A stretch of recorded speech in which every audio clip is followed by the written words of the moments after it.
নমস্কার। আজকে আমি বেগুনের একটা রেসিপি বানাচ্ছি, মশালা বেগুন। খেতে কিন্তু দুর্দান্ত লাগে। তার জন্য আমি 5টা মাঝারি সাইজে বেগুন নিলাম। বেগুনগুলোকে খুব ভালো করে ধুয়ে নিলাম। বেগুনগুলোনের ডানটি রেখে 4 ভাগ করে অল্প একটু চিড়ে নিয়েছি।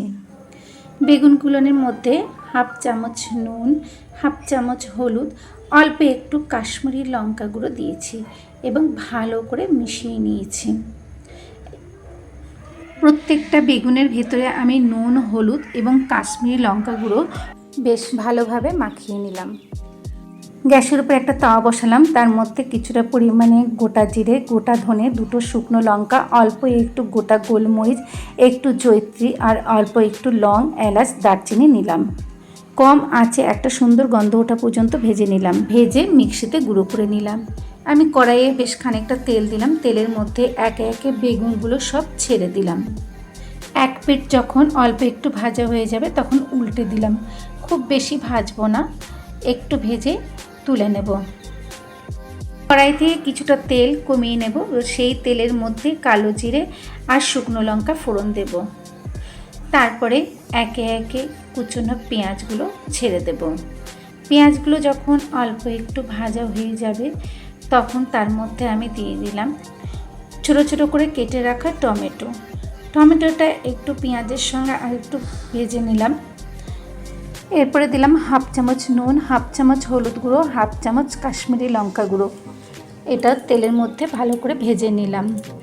এরপরে দিলাম আদা রসুনের পেস্ট। এই আদা রসুনের পেস্টটা তেলের মধ্যে খুব ভালো করে কষিয়ে নিলাম।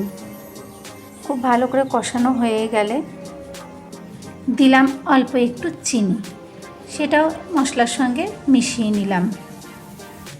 এরপরে দিলাম ছোটো ছোটো করে কেটে রাখা কাঁচা লঙ্কা। কাঁচা লঙ্কাটা মশলার সঙ্গে মিশিয়ে দিয়েছি। একটু কিছুক্ষণ নাড়াচাড়া করে নিলাম। এরপরে দিয়ে দিলাম ভেজে রাখা বেগুনগুলো। বেগুনগুলো মশলার সঙ্গে মিশিয়ে দিলাম। তারপরে দিয়ে দিলাম ছোটো বাটির 2 বাটি জল।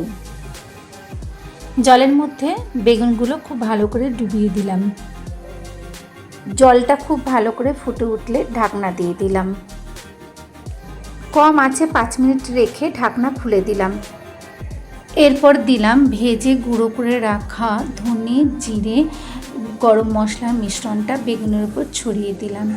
মশলাটা বেগুনের সঙ্গে খুব ভালো করে মিশিয়ে দিলাম। আরও 1 মিনিট ফুটিয়ে নিলাম। তারপর একটা ডিশের মধ্যে তুলে রাখলাম। আমার তৈরি হয়ে গেল বেগুনের এই সুন্দর রেসিপি। এটা গরম ভাত, রুটি, পরোটা যে কোনো সঙ্গে খেতে দারুণ লাগে। আপনারাও একবার ট্রাই করে দেখবেন। আমার ভিডিওটি যদি ভালো লেগে থাকে তাহলে প্লিজ লাইক, শেয়ার এবং সাবস্ক্রাইব করে দেবেন।